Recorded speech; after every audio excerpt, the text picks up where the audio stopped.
Venice is a treasure unto itself. A romantic world of narrow waterways, exquisite marble palaces, fizzy Prosecco on Europe's finest square. But for those wishing to explore the surrounding Veneto region, there are even more delights on offer, from artistic treasures to gastronomic treats. These are the best day trips from Venice.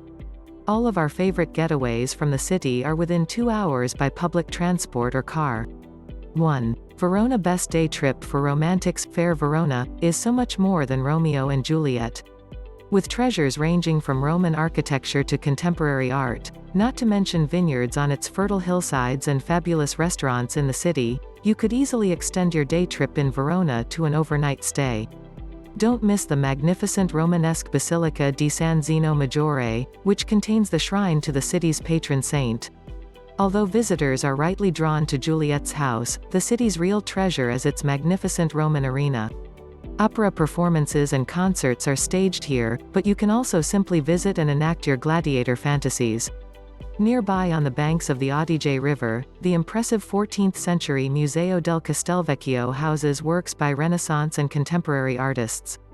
Across the Ponte Nuovo is the enchanting Giardino Giusti, where you can relax in verdant surroundings before heading home. How to get to Verona? Take the Regionale Veloce train from Stazione Santa Lucia to Verona Porta Nuova. The city center is a short walk from the station. The journey takes 90 minutes.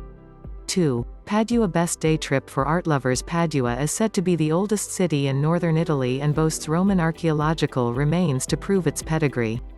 It also houses artistic treasures and Galileo's alma mater, all within strolling distance of one another. The jewel in Padua's crown is the Cappella degli Scrovegni Chapel. The humble exterior belies Giotto's dazzling frescoes inside. Depictions include the story of Christ and a particularly graphic depiction of hell. Advance booking is essential. Nearby is the Palazzo del Bo, home to Padua University.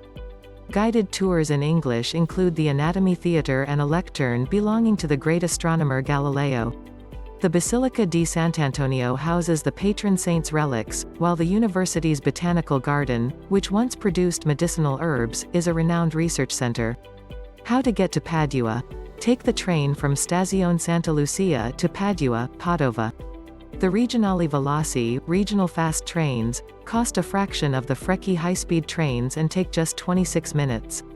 3. Treviso. Best day trip for escaping the crowds with its pretty canals, Renaissance buildings and frescoed churches. The medieval walled town of Treviso is something of a mini Venice, minus the tourist hordes. It also offers excellent shopping opportunities. Artistic treasures include an Annunciation by Titian in the Duomo, while frescoes by the 14th-century artist Tommaso da Modena can be found in churches dotted around town. One fresco, in the chapter house of the Chiesa di San Niccolò, shows the earliest depiction of glasses in art. Don't leave without trying some traditional Trevisan fare, including dishes made with the famous magenta radicchio di Treviso, a local red lettuce. Ristorante Toni del Spin is a good place to start. How to get to Treviso? The train from Stazione Santa Lucia to Treviso Centrale takes 30 to 40 minutes. 4. Vicenza. Best day trip for history buffs. Vicenza is the adopted hometown of the great Renaissance architect Andrea Palladio, and his influence can be seen everywhere. It was also known as the City of Gold and has a dazzling array of goldsmiths to prove it.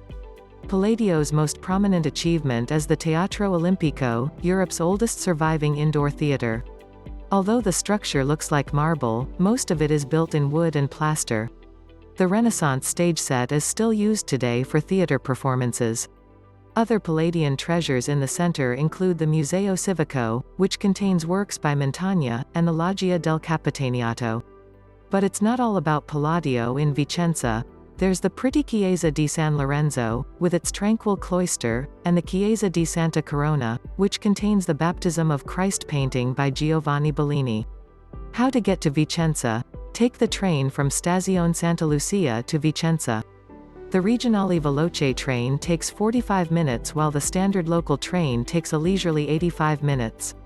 5. The Euganean Hills. Best day trip for families if you've overindulged in art and want to escape the bustling streets in Venice. Head for the Euganean Hills for some R&R. Visitors to these fertile hills have enjoyed the volcanic hot springs since Roman times. Plus, it's a great place for kids to let off steam. For all things bucolic, take a walk in the hills or visit Montegrotto's Roman archaeology. Alternatively, visit the Butterfly Ark and Fairywood in Montegrotto, a great place for those traveling with children. For a bit of culture, pop to the charming Casa di Petrarca where the great Renaissance poet Petrarch lived.